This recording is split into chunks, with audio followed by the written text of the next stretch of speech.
The views and opinions expressed in To the Point are those of the host of the program and its guests. They do not necessarily reflect the views or opinions of WGTE Public Media. Finding a job today can feel overwhelming, whether you're entering the workforce for the first time, changing careers, or rebuilding after a setback. The process has changed dramatically in recent years, and knowing where to start, what resources to use, and how to present yourself can make all the difference. On today's edition of To the Point, we're cutting through the confusion and getting practical. We're joined by someone who works every day to help people navigate the job market and connect with real opportunities. Our guest is Darlene White, Program Manager at OhioMeansJobs, an organization dedicated to helping Ohioans strengthen their skills, prepare for unemployment, and find the right career path. We'll talk about the most important steps you should take when you're looking for a job, how to avoid common pitfalls, and the free tools and support OhioMeansJobs offers to help you land your next role. Stay with us. This is a conversation you won't want to miss. I'm Doni Miller. Let's get to the point.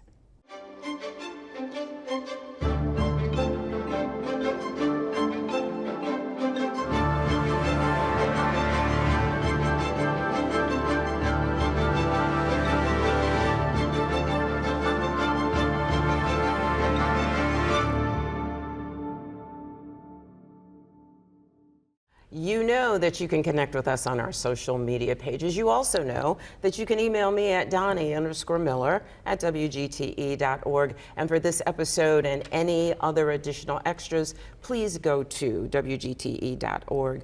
To the Point. We're talking about something today that I think is critical to talk about in our current environment, and that's how to find a job, how to put your best foot forward, the mistakes that we make that we could avoid making, and ways to make that best impression when we're looking for work.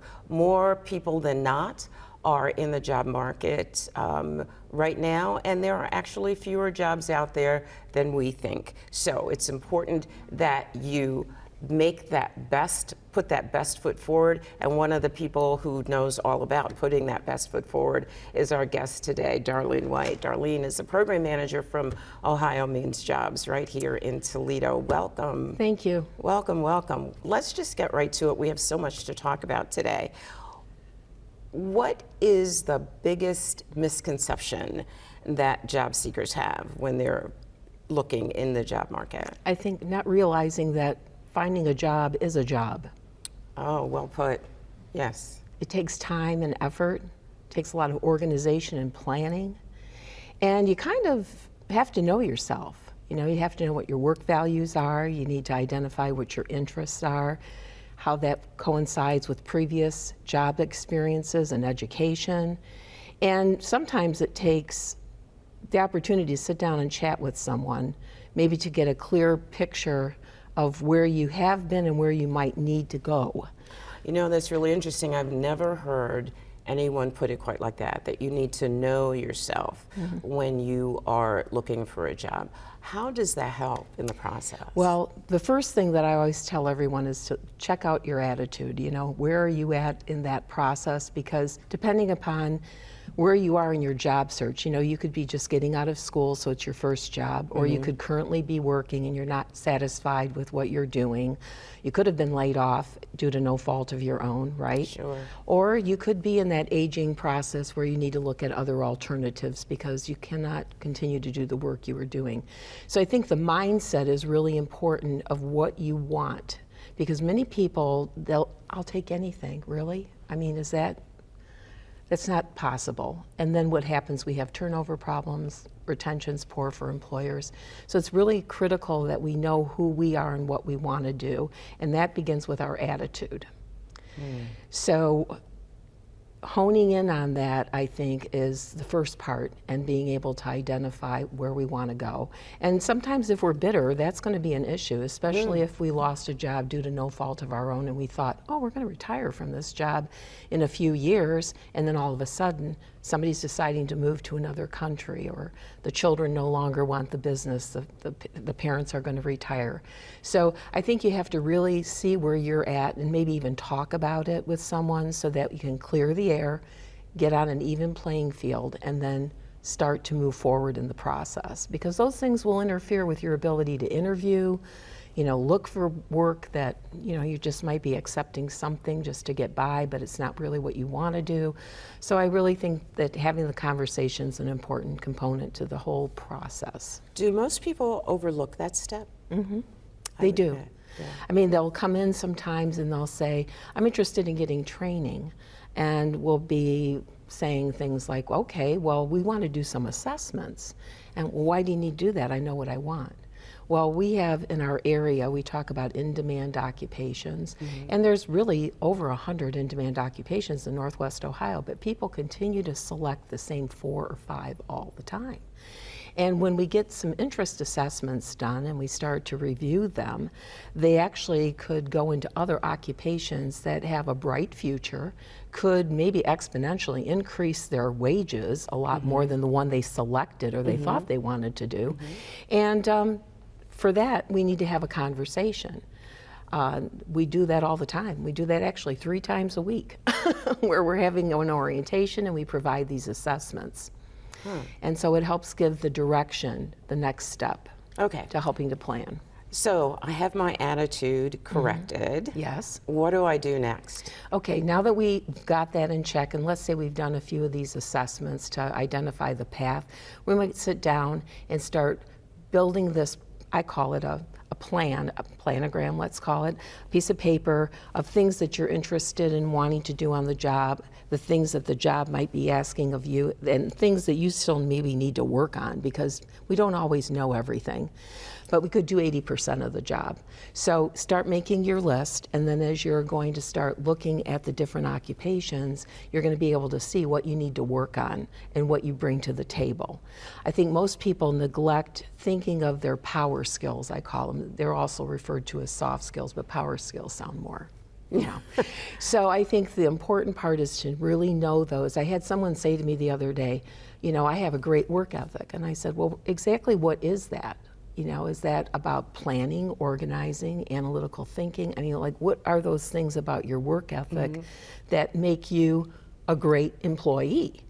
So you need to kind of narrow that down a little bit and dig down deeper so that somebody can hear what you have to offer, because just to say I have a great work ethic doesn't really highlight who you are. Yeah, so the real work starts, or a great part of the real work starts before you sit down in front of that employer. How do people most effectively describe what their skill set is, or what those power skills are? Well, they'll say I'm dependable, or they'll say, I'm reliable. I have that great work ethic. I'm a people person. So they're very broad categories that really have so many skills built into them. And what we want to do is chisel at that to highlight those things, because when we're looking at job descriptions, an employer may have more specific types of needs that they're looking for in a person. As a matter of fact, when we get surveys back from employers after events, let's say a job fair or business of the day, they will highlight that that's a category that people need to work on, are these power skills. Yes. And I think that it's difficult for people sometimes, and maybe they think it's bragging, I don't know, but this is certainly a time to do that when you're looking for a job. Absolutely. And especially if it's all true, right? Absolutely. So you should find a way to make yourself stand out, shouldn't you, as well? Yes. And broad descriptions like I'm a people person doesn't help in that regard. No, especially in today's market where we need so many people to have active listening and be attentive and be empathetic to other people's needs so that we can really hear what they're trying to say and, tune into being able to find a solution for the problem or identify it. These are things that the employer's looking for. Right. So we're trying to tell someone when we're meeting with them, look, these are all fine, but we need to drill deeper because we know that you've done this in other jobs. You need to find a word that can pinpoint that initiative, whatever Right. it is that we're trying to highlight.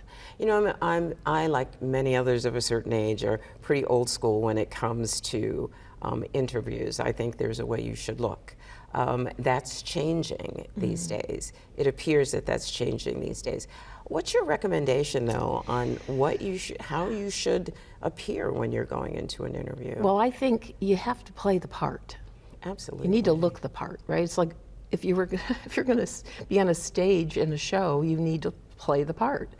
So I think for people, they need to investigate. Sometimes if you have connections with people who might work somewhere, or you know of that culture of that business, investigate what's an expectation of how you should come dressed. Because today I believe that things have gotten a little lax. We have these 2 slides that we show in our orientation. One is more of a business casual, and the other one is sometimes how people just want to walk in. They might have pajama bottoms on or house slippers. And so we need to be very considerate. We would encourage people not to wear pajama bottoms and house slippers. Yes. So I have the do's and the don'ts on these PowerPoints. And people are pretty receptive to it. But then if I see them at a job fair, they may have not followed through with that, exactly doing what we had talked about. Yeah. So I think it's really critical that people pay attention to that grooming and hygiene and the attire. I mean, no one has to go out to a fine department store to purchase something. They can get some maybe secondhand things, or they could borrow something from someone they know, because after all, you're going to see someone maybe for an hour to a half an hour, and you want to just make a good first impression. Yeah. So sometimes one of the first things that an employer sees is a resume. Do you help with resumes at OhioMeansJobs? Yes. Tell me one of the worst resumes you've ever seen. What did it look like? Well, actually, we talk about objectives and we talk about summaries and things. Yeah. Some people like to put them on their resume at the top. Others might neglect it because they might need more space to highlight the power skills, right? But one in particular had indicated that they had a master's degree, okay, and I won't say which one it was, but it had a master's degree in a discipline, and then wanted to get a very minimal part-time job, okay, then stated that they were out of the workforce for a while due to some physicality issues, and then also never had a W-2 since 2019. This is in a summary. So this is where I have to have that conversation. Yeah, for sure. And say, what's going on here? What's going on? What's the need to explain all this on a document that's going to be sent to maybe 300 or 400 employers, and then you've got AI or other people reviewing this document, and then all of a sudden, no one's calling you. No one's calling. Hold that thought, though. All right, we have to go away for just a minute. Please stay with us. To me, community means connecting to others. I'm Doni Miller, and welcome to The Point. I love CBS Kids! We're a community committed to education. Discover new ideas, dive into exciting subjects, and engage with the world around you. I would send them personally a t-shirt. Crime doesn't pay in the old West End, pass it on. That's how we cleaned up the neighborhood. Vision loss for people is not the end. It's a story. It's the next chapter. WGTE Public Media invites you to Get Out and Play Day. Monday through Friday, it's the 419 powered by WGTE. With Matt Killam, Gretchen DeBacker, I'm Kevin Mullen. What can people expect on the show? It's going to be an hour, a reminder of why this is a great place to live, work, and play. WGTE, where you come to watch, listen, and learn. Remember to connect with us on our social media pages. Remember also to email me at Doni_Miller@WGTE.org. And for this episode and other additional extras, please go to WGTE.org. To The Point, we are talking to Darlene White today, getting some amazing insights into the ways to make that best first impression when you're looking for a job. And also how not to be frustrated during that search, and how not to sabotage yourself. Correct. And that resume example that we left the first segment with, was an amazing example of how you can sabotage yourself before anybody even sees you.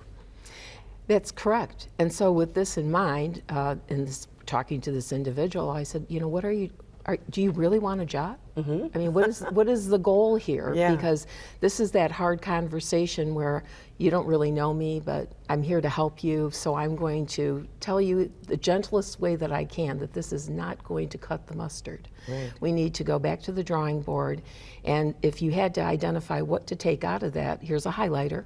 I want you to start scratching what needs to come out based on what we've had this conversation about.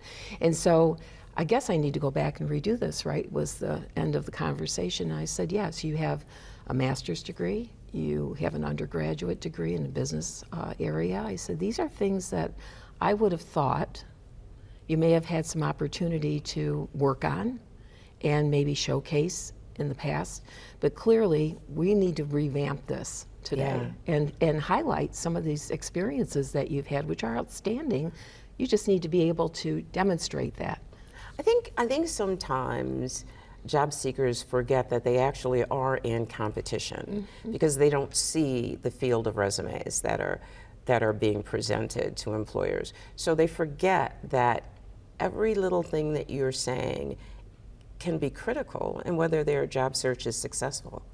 Well, and two, like in this instance with the resume, the next part would be if it was all tweaked and everything looked great, what if the person got a call? Now we have to go to the interview. Right. So depending upon what type of interview it is, you know, we're in person, but if we were virtual, that's one thing. But now, how to reframe the thinking of where this, I don't know if you want to call it negativity, or perhaps that attitude needed to be adjusted a little bit. Yep. Yeah. Now we have to work on that piece. So we're working in steps till we get to the perfect ending with the individual. And that is something that I have no control over because I will not be going to the interview with them. Let's talk about the interview. Yeah, let's talk about that for just a moment. So we understand that our attitude has to be good. We understand what we need to look like and how we should say things that pulls us out of the heap of folks that are applying for the position. What should they be certain not to do in that interview? I think you need to be certain not to pretend you know the job that you're applying for when you really don't, right? So I tell folks all the time, you need to read these job descriptions, and if you, let's say you've applied for a number of jobs and you really can't remember exactly, then ask for one when you get to the interview. Right. So you have a couple minutes to kind of go over it and be sure that you're, you know, in the right mindset with it, talking about technology, or there might be certain skills that are required, or you might want to find out a little bit more about that position because just digging a little deeper, because now you're with the person who would be doing the hiring and they can answer those questions. But going in without knowing is not really the greatest place to start the interview. Right. Or so many people magnify what they exacerbate their skill set. It's not a good idea. No, I think today we're seeing more employers using like behavioral types of questions where they want to then go into that power skill mode where they want to see how you had a situation, how you dealt with it, what were some of the skills that you had to apply. Right? Now, you're not going to exacerbate the situation. You're going to talk about a real scenario that you dealt with. Right. And if it's fact, you should be able to come across as very genuine and not have any challenge in, you know, displaying that for that particular employer. And then in the end, how it made you feel and what was the outcome of that. Because those are the things that I believe employers want to know. They want to know, how did you resolve that? How did you handle that conflict? You know, how did you make that customer not go somewhere else and continue to work with you? One of the things too, and that's really good advice, and thank you for that. And one of the questions that I think is often asked in an interview is why you left your last employment. If they left their last employment in an unhealthy way, or if they were unhappy with their job, how would you suggest that they respond to that question? Well, I think they could circle back and talk about what they're looking for, making it more positive. You know, so for me, I would be more interested in working with someone where I can get some direct supervision, or where we have open lines of communication and I could see them physically every day. That's important to me in a job. So they would be able to maybe take it around to a more positive perspective rather than saying what was wrong with the person that they worked with. So give me an example. What does that sound like? So ask me the question. Ms. White, I noticed that you left your last job after just a few months. Can you explain what happened? Well, it's really important to me that I'm able to connect with people.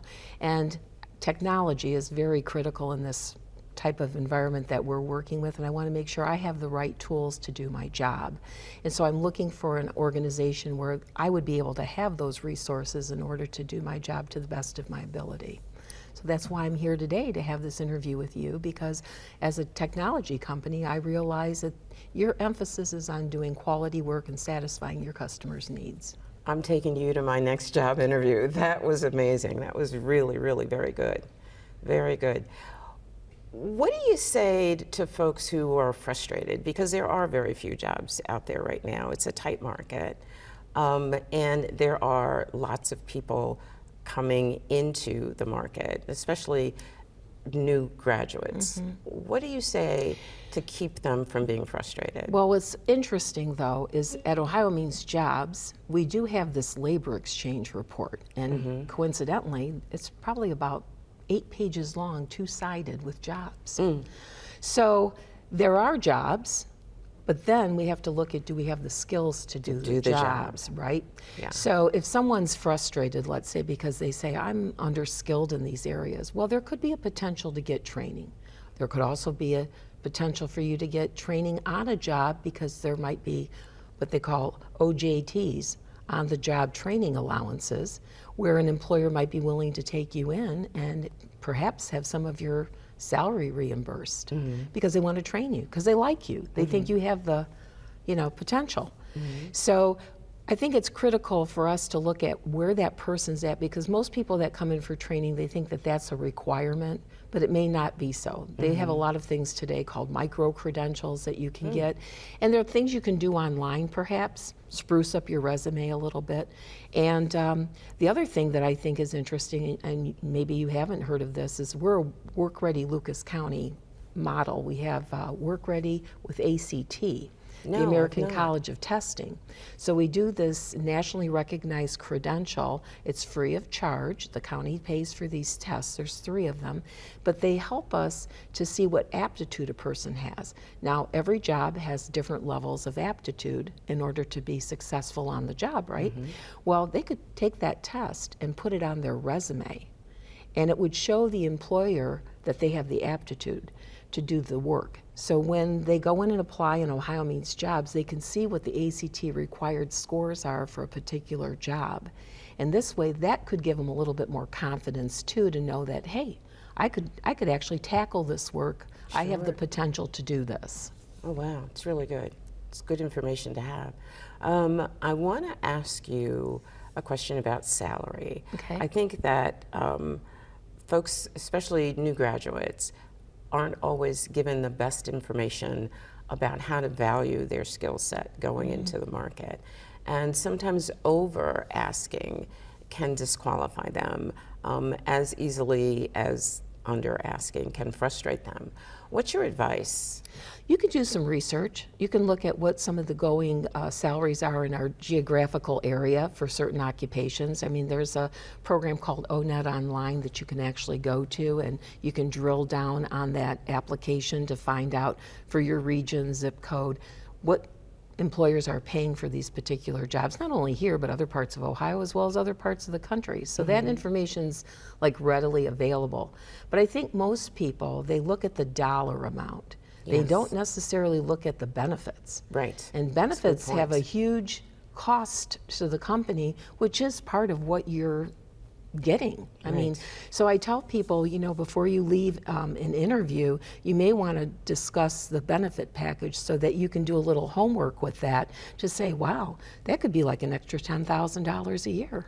If I had to break that down to part of my hourly rate, this is huge. Huge. Yes, and when Yes. you see the size of the business or what the business does, I mean, some of those things some have gone above and beyond to help their employees.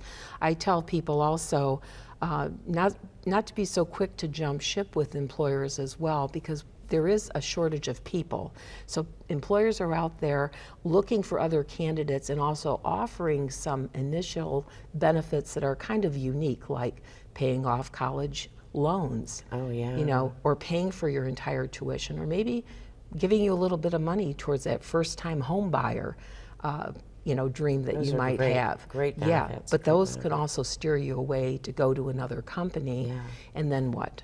So I think you have to do your homework on that as well to make sure that, you know, those benefits are really important. They help keep you in check. Keep you in check. Yeah. Okay, we have just a few seconds. Okay. Your services are open to anybody, yes or no? Yes. We have a basic service program that people can walk in. If they need more intensive services, it's 200% of the household income poverty guideline. Okay. Okay, and great. for training as well, to get training dollars. Alrighty. And they can reach you by calling? Yes, 419-213-5627. Darlene, thank you so much for being here today. I really appreciate this information. And thank you for joining us. And we'll see you next time on To the Point. The views and opinions expressed in To the Point are those of the host of the program and its guests. They do not necessarily reflect the views or opinions of WGTE Public Media. To the Point is supported in part by viewers like you. Thank you.